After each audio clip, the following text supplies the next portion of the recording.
अशोक कोकाटे, भाऊदा शिवारकर यांच्या वनवा या कथासंग्रहातील कथांचं अभिवाचन. अभिवाचक चंद्रकांत नेकाडे. आजची कथा आवय. गावात ज्ञानेश्वर वाचनालय काढून 10-1 वर्ष झालेली. हे वाचनालय नारायण मास्तरनं काढलेलं. नारायण मास्तर म्हणजे नावाप्रमाणे कळीचा नारद. ढोरंगुरं शेतीवाडी करीत करीत शेजारच्या 5-6 मैलावरल्या गावात नोकरी करता. 11 ते 5 शाळेचा टाईम सोडला तर मास्तरची 1000 झेंगटी. ढोरांच्या हेडेगिरीपासून ते एखाद्या जमिनीच्या खरेदी विक्रीच्या कारभारात मास्तरची भागीदारी असायची. वाचनालयाच्या उद्घाटनादिवशी कपाटात मांडलेली पुस्तकं आज पातूर तशीच उभी आहेत. आपलं काय जातं या? मास्तर सरकारचा पगार घेतोया, वाचनालयाचं अनुदान लाटण्याच्या उचापती करतोया.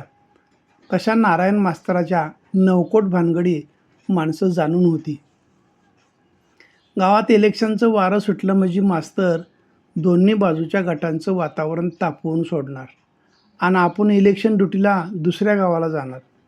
ड्युटीवरनं मागं आला की झालेल्या घटनांच्यावर चर्चा चघळणार. असल्या या गावात राहून गावापरास वेगळा असणाऱ्या मास्तरच्या वाचनालयात नेमानं प्रत्येक दिवशी वर्तमानपत्र येऊन पडायचीत.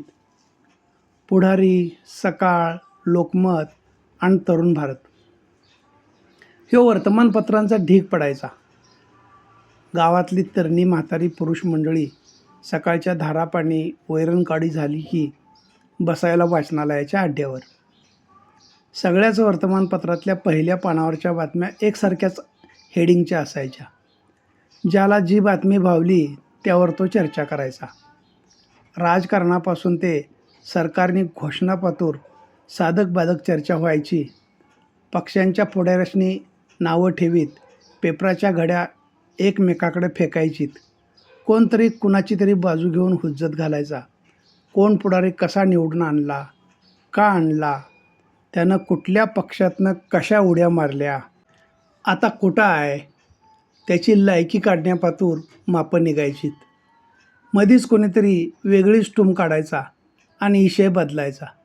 तरी पण माझीच बाजू कशी रास्त आहे यावर प्रत्येकजण ठाम असायचा. दिल्ली मुंबईपासनं राजकारण गावातल्या गटातटावर येऊन पडायचं. मग मात्र प्रत्येकजण सावध पवित्रा घेऊन बोलायचा. कारण सगळ्याच गटांचं कार्यकर्तं वाचनालयात पाय पसरून बसलेलं असायचं. मधीच कुणीतरी राणी इटकरीची फुसकी सोडून मोकळा व्हायचा.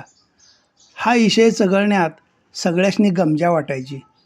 राणी इटकरी गावात वीटभट्टीच्या कामावर गेल्या 5-6 वर्षामागं आली ती.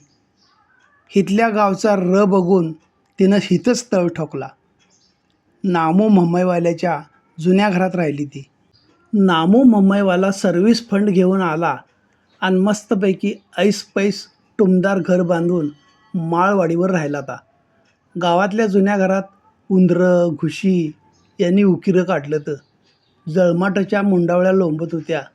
म्हणून घराची झाडलोट करून आणि नुसतं लाईट बिल भागवून राहण्याच्या बोलीवर नामूनं राणी इटकरीला घर दिलं होतं. राणी इटकरणीबरोबर आली वीटभट्टीवरची माणसं पावसाळ्यात आपापल्या गावाला जायची आणि उन्हाळ्यात परत कामावर यायची. राणी इटकरणीनं हिथंच तळ मारला होता. गावाकडं का जात नाहीस म्हणून कुणी विचारलं तर 1 ना 1000 कारणं सांगायची. तिचं मूळ गाव कुणालाच माहीत नव्हतं. कवा ती गावाचं नाव किनीघुनकी सांगायची तर कवा बाजार वडगाव सांगायची. राणी देसातली होती हे खरं. गावातल्या कोकणी बायांपरास तिची भांगपट्टी वेगळी असायची. दर दिवशी वेगळ्या आकाराचा केसांचा कोंबडा करून चाप लावायची आणि कपाळावर मोठी गोल कुंकवाची टिकली लावून भांगात पण कुंकू सोडायची. तिची पदर घ्यायची पद्धत वेगळी. टाचं पातूर लोळणारी गोल साडी नेसायची. डोळ्यांच्या भुवया इंद्रधनुष्यासारख्या कोरलेल्या, डोळ्यात काजळासारखा सुरमा घातला की ओल्या बाळातनीसारखी दिसायची. असली ही राणी इटकरी 30-32 वर्षांची परत 16-17 वर्षाच्या पोरगीसारखी दिसायची. ह्या रगील आणि रंगील राणीवर गावच्या तरण्या ताट्या पोराबरोबरच म्हातारी कोतारीसुद्धा नजर लावून असायची. राणी तशी गावाला पूर्ण उरलेली. सगळ्या गावाची नस ओळखून ती सगळ्यांच्याबरोबर पद्धतशीर वागायची. गेल्या 5-6 वर्षात राणीच्या नावापुढं 20 गड्यांची नावं लावून गाव चर्चा करीत होतं. राणी इटकरणीचा विषय वाचनालयात लई गोडीनं चघळला जायचा. खरं काय कुणालाच माहीत नसायचं. पर डोळ्यांच्या माघारी कानावर आलेल्या ऐकीव बातमीवर वाचनालयात सभा रंगायची. कुणी पण उठावं आणि राणीवर काय पण बोलावं याचं कोणालाच सोयरसुतक नव्हतं. कारण ती ना कोणाच्या भावकीतली ना कोणाच्या पै पाहुण्यातली. त्यामुळं उठसूट तिच्यावर तोंडसूक घेऊन मनातली खुमखुमी रिकामी करावी. उचलली जीभ लावली टाळ्याला. असाच राणीचा विषय झाला. आता कोण म्हणतं तिला नवऱ्यानं टाकली या, तर कोण म्हणतं तीच नवरा टाकून आली या.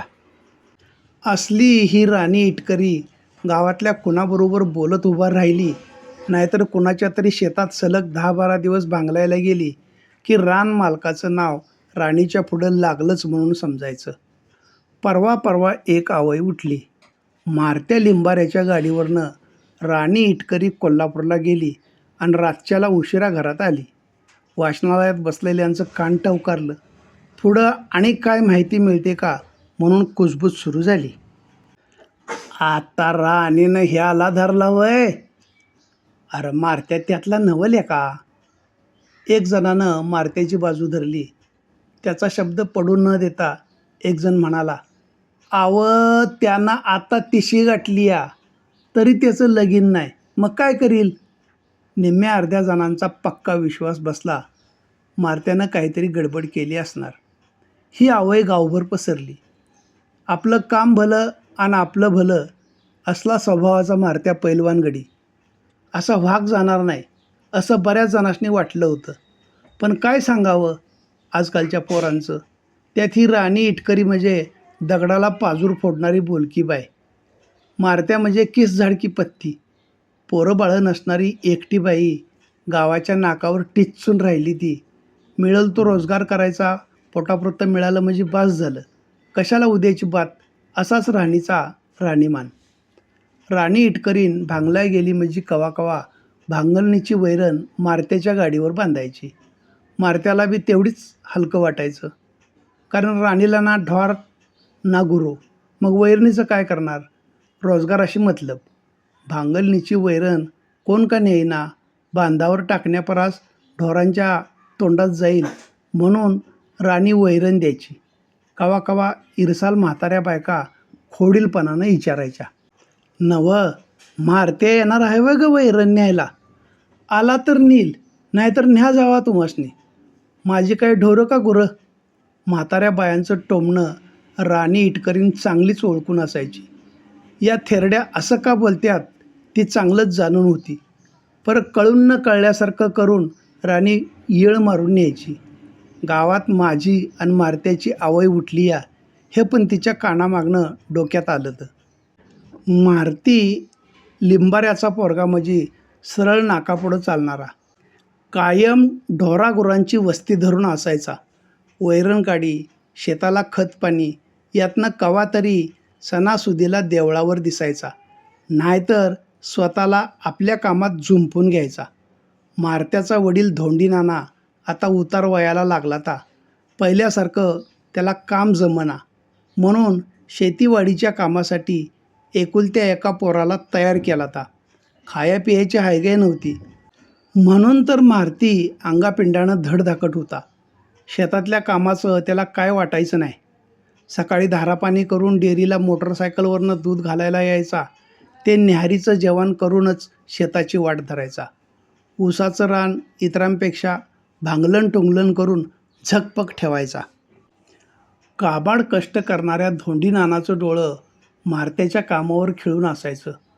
कवा काय पेरायचं आणि कवा कुठल्या रानात आवतणी करायची याचा अनुभव देत धोंडी नाना मारत्याचा सोगा धरून असायचा. आणि एक दिवशी धोंडी नानानं पारगावची वाट धरली. पारगावात धोंडी नानाची धाकटी बहीण पारूबाई बऱ्यापैकी शेतकरी कुटुंबात खाऊन पिऊन सुखी समाधानी होती. आधीमधी माहेरला येऊन जाणारी पारू बरंच दिस आली नाही म्हणून धोंडी नानाच्या मनात आलं आपणच पारगावला जाऊन यावं.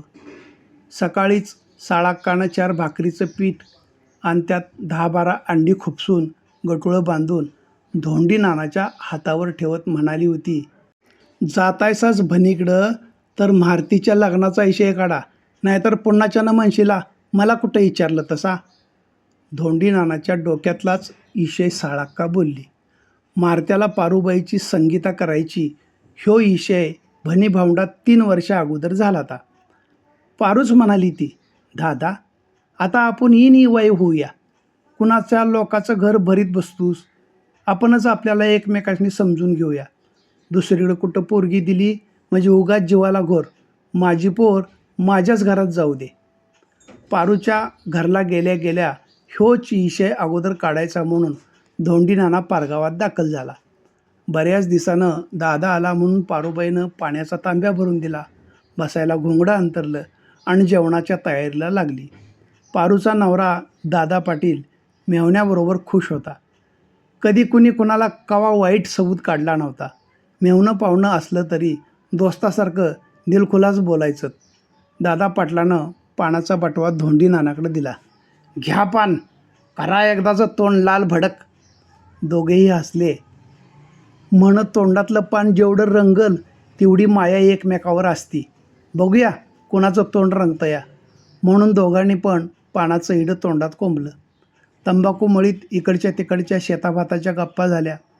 बोलण्यातला सांधा पकडून मारत्याच्या आणि संगीताच्या लग्नाचा विषय काढायचा होता, पण बराच वेळ इकड तिकडच्या चर्चा चालू होत्या. जेवण झालं या, पाणी घ्या म्हणून पारूबाईनं 2 पाण्याचं तांबे घेऊन बाहेर आली. पारू थांब जरा, जेवायला येईल सावकाश, जरा यो की विषय बोलायचा आहे. दादा बोल की म्हणून पारूबाई तिथंच बसली. धोंडी नाना म्हणाला, म्या काय म्हणतोय, आपला मागला यो की विषय पुरा करावा. कंचा विषय म्हणतोस दादा? अगं मारतीच्या लग्नाचा. धोंडी नानानं मुद्द्यालाच हात घातला. दादा मला वाईट बंगाळ म्हण, आता गाडे इशियाला परत बोलू नगस. पारूबाईच्या बोलण्यानं धोंडी नानाच्या तोंडाचं पाणी पळालं. 3 वर्षामागं हीच पारू गौरीला आली होती. तेव्हा माझी पोरगी सून म्हणून करायला पाहिजेस, कशाला लोकांचं घर भरायचं, त्या परास आपणच आपल्यात द्या घ्यायचं ठरवू आणि दोघांच्या गळ्याचं पेंडं रिकामं करू.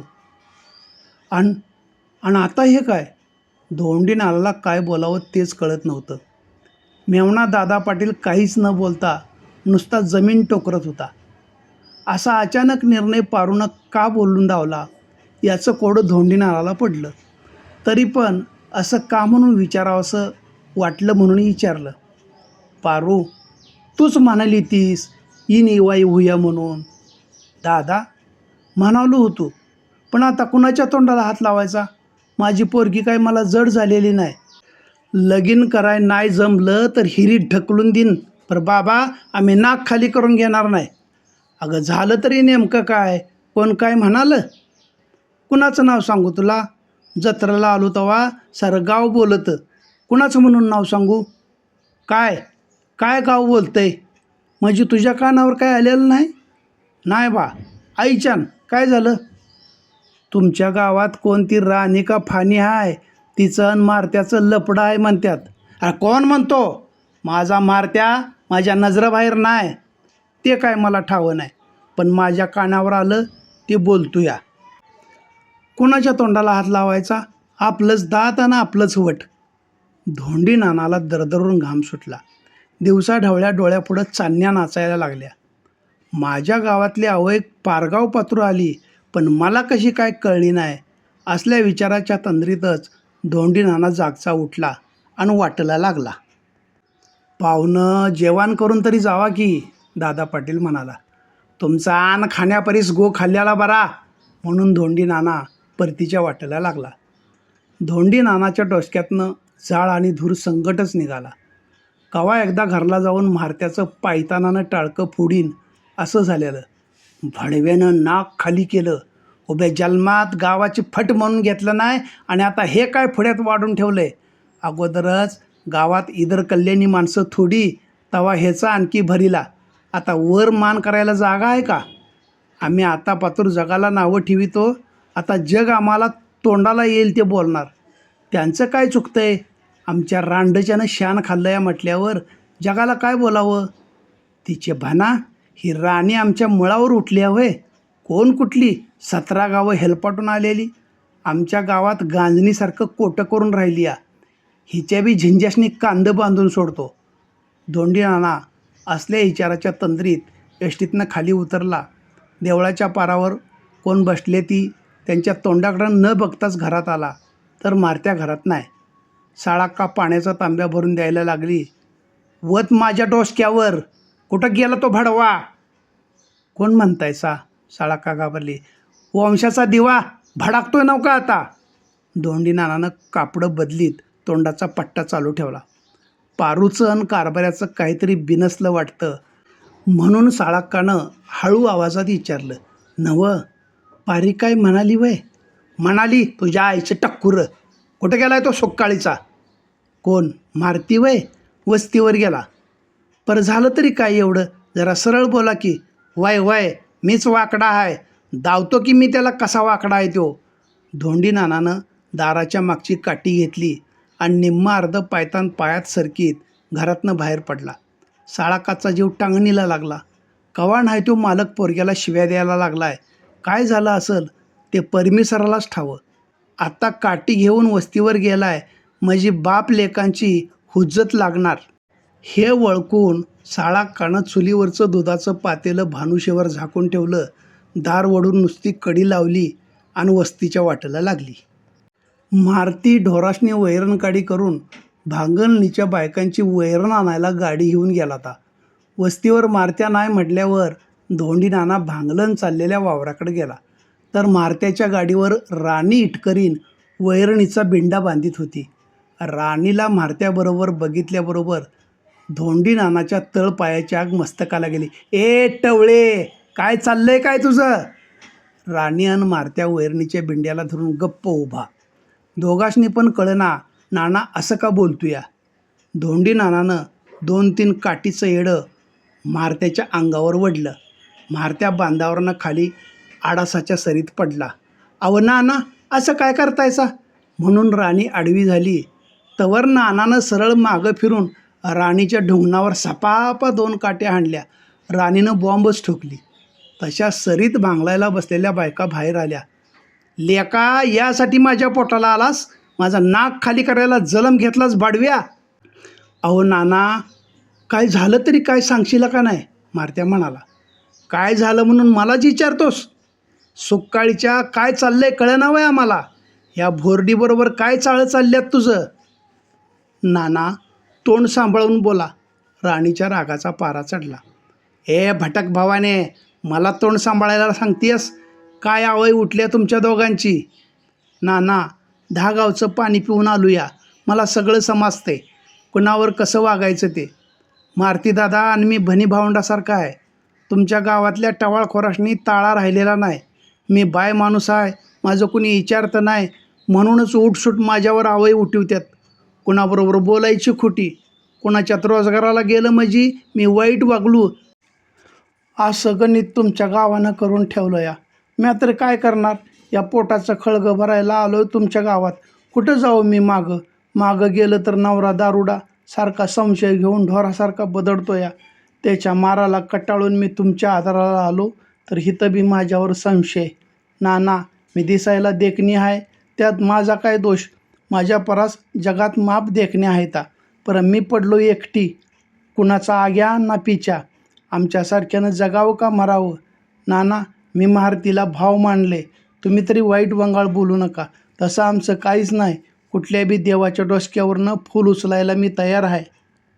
मला रगत पिती भरल. मघापासनं तापल्याला धोंडी नाना निम्मा अर्धा शांत झाला. आपली चूक झाली का काय असं त्याला वाटायला लागलं. राणी बांधावर बसून सुस्कारून रडायला लागली. मारत्या खाल मान घालून गप्प उभा होता. त्याच्या ध्यानीमनी नव्हतं ते पुढ्यात मांडलं तर त्याला अपराध्यासारखं झालं तर जे आयुष्यात कवा केलं नाही त्याची अदावत त्याच्यावर आली होती. उसातल्या सरीत भांगलणीच्या बायका गप्प उभ्या होत्या. राणीचं खरं दुखणं काय आहे ते त्यासनी बी कळालं होतं. राणीला आता हुंदका आवरला नाही. सगळं एकदा मन मोकळं करावं म्हणून बोलू लागली. ना आईबानं पदुर्याच्या अगोदर लगीन लावून हात झाडून मोकळं झालीत. नवरा तसला दारुडा, रोज उठून संशय घ्यायचा आणि ढोरागत मारायचा. त्याला कटाळून आईबाकडे गेलो तर त्याने बी दार बंद केलं. तुम्हीच सांगा, जीव घेऊन कुठं जावं? पोटाची खळगी भराय गावोगाव हिंडतोया, रोजगार करतोया. गावात आल्यापासून कुणाची 5 बोटं अंगाला लावून घेतली नाही. पण माझ्याबद्दल आवय उठविना तो आळशा. कुणावर बोलायची खोटी. मागच्या सणवारी मी मारुतीदादासंग माझ्या पाहुण्यातली पोरगी दावायला घेऊन गेलतो आणि म्हणलं पोरगी पसंत पडली, देतो घेतो झालं म्हणजे तुमच्या कानावर घालायचं म्हणून मी दादाच्या गाडीवर बसून गेलो. तेव्हापासून माझ्या बी कानावर काय गोष्टी येत्या त्या, पण कुणाच्या तोंडाला हात लावायचा? वरनं जळत तापत निघालाय त्याला तरी ठाव आहे आम्ही कसं आहे ते. माणसं खरं खोटं बघत नाहीत. उचलली जीभ लावली टाळ्याला. असला आहे तुमचा गाव. सगळे लांडग्यासनी ओळखून आहे मी. मारुतीदादा त्यातला नवं. मी कुठली बी आण घेतो. मारुतीदादा माझा भाव आहे. मी त्याचं लगीन ठरवणार आहे. असल्या साध्या भोळ्या माणसावर आळ घेऊ नकासा. तुम्हाला हात जोडतो, नाहीतर म्याच माझं काळं तोंड करून गाव सोडून जातो. राणी इटकरीन एकसारखी बोलती आणि सारीजण गपगुमान ऐकत होती. धोंडी नानाचं डोळं पाण्यानं डबडबलं. नको ती चूक आपल्या हातनं घडली, आपल्याकडनं काहीतरी चुकल्यासारखं झालं असं मनात म्हणत तो सरळ वस्तीच्या वाटेला लागला. म्हारत्यानं खाल मान घालून गाडीवर वैरणीचा बिंडा बांधला. भांगलणीच्या बायका आपापल्या पातीला बसल्या. बऱ्याच दिवसानं राणी इटकरणीची ओळख त्यासनी झाली. ती राणी तोंडाला पदर लावून हुंदका देत नशिबाला दोष देत होती. धन्यवाद.